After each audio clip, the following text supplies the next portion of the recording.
And I remember it as periods of violence that would occur not too many times a year for just a few seconds at a time. But my family experienced it as terror. I was a terrorist in my own family. Abuse is traumatic and life-altering. Women suffer broken bodies and wounded spirits. And worst of all, they often carry the pain deep inside, fearing rejection and shame. Stopping the silence is the first step in getting the help you need to recover after abuse. And the goal of this show is to give you the information you need to assist you along your pathways to healing.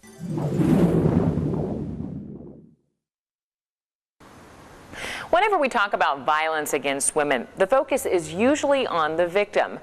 But on today's show, we're going to take a look at the other side of abuse. What goes on in the mind of an abuser, and how can survivors use that information to help protect themselves and their loved ones? Have you ever wondered if an abuser can be cured? Well, we're going to address this topic and offer some solutions. But the first stop on this journey to understanding all of this is to introduce you to an abuser who is willing to share his side of the story. I felt a victim, in a sense, because my viewpoint was that I was a good husband and a good father, except for these few seconds of time during the year, and whenever anything like this would happen, I was very sorry, would do whatever I could to make up for it, and every time that I would have one of these outbursts of horrible, dangerous physical violence against Barbara, I would think that's the last time I'm going to do that. I can control this, and it never worked. And I remember it as periods of violence that would occur not too many times a year for just a few seconds at a time. But my family experienced it as terror. I was a terrorist in my own family, and they were always waiting for the next episode of my violence, which would include things like grabbing Barbara, screaming, shoving her, throwing furniture at her, choking her. Coming up a little later in this show, we'll hear the rest of Joe's story, including the details about his successful recovery and a surprising revelation for victims. In light of this controversial topic, we gathered a group of men to share their personal experiences and talk candidly about their perceptions of violence against women. Now, what the conversation actually boiled down to surprised me. What, in any way, shape, or form has domestic violence or sexual assault affected any of you guys in your lives? I say, because of my past relationship, I say I pretty much expect every female to do the same.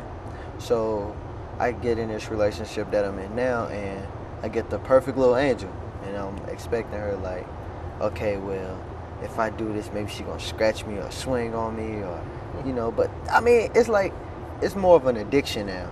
It's like you just get addicted to it, like that's all you expect, that's your expectation now. When somebody would observe that you had a scratch on your face or something, would anybody say to you, where'd you get that? Yeah. And what would happen? I mean, I would tell them. Yeah, and what did they go on to say to you? What'd you do to deserve it, or what? Basically. Mm-hmm. And then my response would be, I didn't give her what she wants. Oh. So what about women who we might suspect being a victim of, of a violent act? Do we, in our mind, do we say, I wonder what she did to deserve that? I mean, it could go different ways. Right. Like, she could, like, okay, we play a lot, so that's where the scratching and hitting come from, but maybe one day I won't feel like playing. And she comes in and get the hitting to me and stuff, and then she see I'm not moved by it, and know I'm not playback with it, so maybe she gets a little out of hand and hits me a little hard or something. And maybe just a reflection comes back, just a, a quick little, and then it puts a bruise on her. I guess that makes me ask, makes me wonder, what's that line between men and women playing, like that play fighting, and, an actual situation, should men and women play like that? Has there been a circumstance, or have you ever been in a circumstance where you felt like angry enough that, I'm not a male, I don't know, that you were like, oh my gosh. Where a situation where you felt like it was justifiable, right. but you had the control. I mean, yes, I could say I've been in a situation where I guess it probably could have been, you know, hey, this is why I did this, but, you know, again, based on those values that my mama raised me with, I never placed my hand on a woman. She raised me that way to never, ever lay my hand on a female. And no matter what the situation is, and that's just the way I was raised, even though I saw different things in the household and I saw different things out in public. So at some point, not personally in your lives, but maybe another person, male or female in your life, might actually confide in you and say, you know, this happened to me. Maybe that's already happened to you. You've had a relationship with somebody who said, you know, I was raped when I was a kid or molested, and you're all nodding your heads. Really? Yeah. And what happens in the course of a conversation like that? They were never like emotional conversations. They were almost very matter of fact, like, yes, this happened to me. And I found myself trying to figure out, you know, just figuring out to myself, what do I do with that information? You know, and they're not, these people, everyone who, stories that I know, they're not currently going through the situation. So, you know, they're on the other side of that. And so, you know, it leaves me kind of feeling, well, what kinds of questions should I ask? Our Ask the Expert segment today addresses just that concern. Questions for this segment come from viewers just like you. And our question today comes from Rob and Clayton. My girlfriend of 2 years recently told me that she was raped before we became a couple. Sometimes she gets depressed and really upset. I love her and really want to marry her. How can I help her to continue to heal from the wounds that happened in her past? Well, unfortunately, in this country, 1 in 3 women have been a victim of either domestic violence or sexual assault. The best way to respond as a support person for someone who has been affected by violence is to continue to remind them that it was not their fault, to let them heal in their own process and support and facilitate that in any way that they direct. Let them be in control and let them decide what they need and give you the cues. The other aspect that's very important is to get your own support.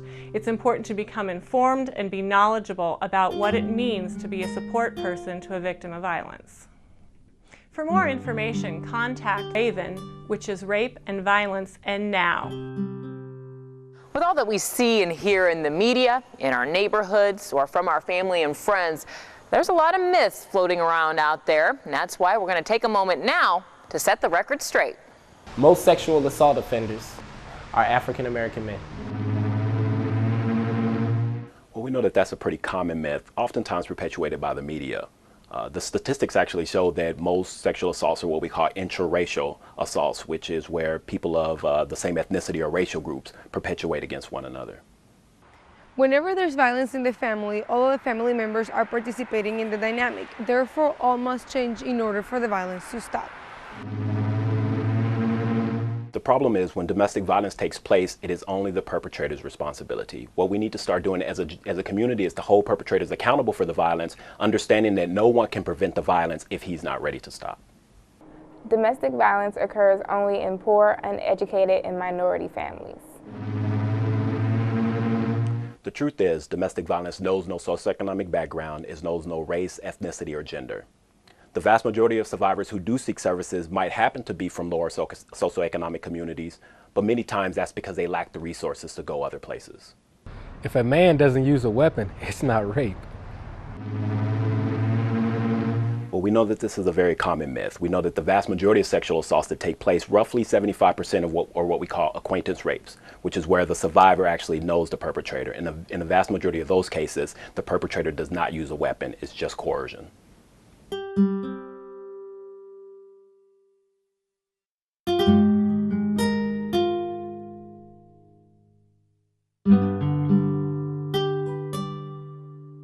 At the beginning of the show, we introduced you to Joe, who had been physically and emotionally terrorizing his family for 6 or 7 years before he actually got help.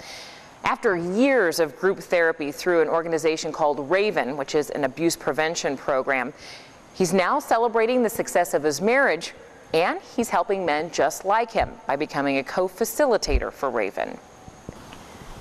In this part of our interview, Joe has a warning for victims as he describes what was going through his mind when his wife delivered an ultimatum.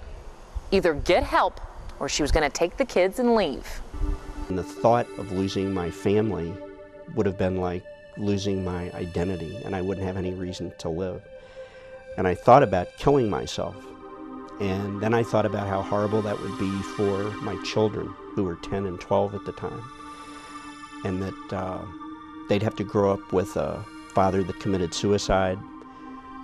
So a solution that came to my mind was to take everybody with me and kill Barbara and my children. And that's the kind of thing that happens to, on average, 3 to 4 women every day in this country. So my message would be to women to get help if you've got a partner that's being physically abusive and violent to you, and don't take lightly the danger that you're in when you make the decision to confront your partner and say that you're going to leave if he doesn't get help, or if you make the decision to escape from him and get away. What do you hope to accomplish by telling your story? Many men can be changed like me, and I see men getting changed in our groups all the time. If you're yelling and cursing, slamming your hand on the table, or anything beyond that in terms of hitting or other forms of abuse, that you need to get help. And there are programs like Raven. Raven is an excellent program because I am involved in it and I see men changing every day. Do you still struggle with the choices you make? There's much more sharing of feelings, which is what can help to prevent the feelings from building up that led to my choosing abusive behavior in the past. But it's something that I work on every day. While I was in the class at Raven, that there was one point where I was getting ready to throw a coffee cup of Barbara's, and I saw that it was the coffee cup that she received from her little sis in nursing school. And I took my hand off of that cup and moved it to a different cup. So how was I out of control if I could make that decision? So it's a fallacy and a way to deny our responsibility, but every man that commits any act of abuse is totally responsible for it and in control of their own behavior. I would guess most relationships end, but your story actually has a happy ending. Talk about that. Well, I celebrated my 38th wedding anniversary last Friday, and that's a miracle. I didn't think that would happen. It very easily might not have happened. And I have a courageous and loving wife who stood by me, and in spite of the danger that she was in and that she realized she was in at the time, insisted on my getting help and stood by me while I got help. I want to thank Joe and his family for sharing his story with us. If you'd like more information on resources in your community or to submit a question for our Ask the Expert segment, send us an email at info@estepco.org. If you or someone you know is a victim of abuse, you can call 314-531-2003. Help is just a phone call away. And remember, you don't have to suffer alone. You have the power to stop the silence of abuse.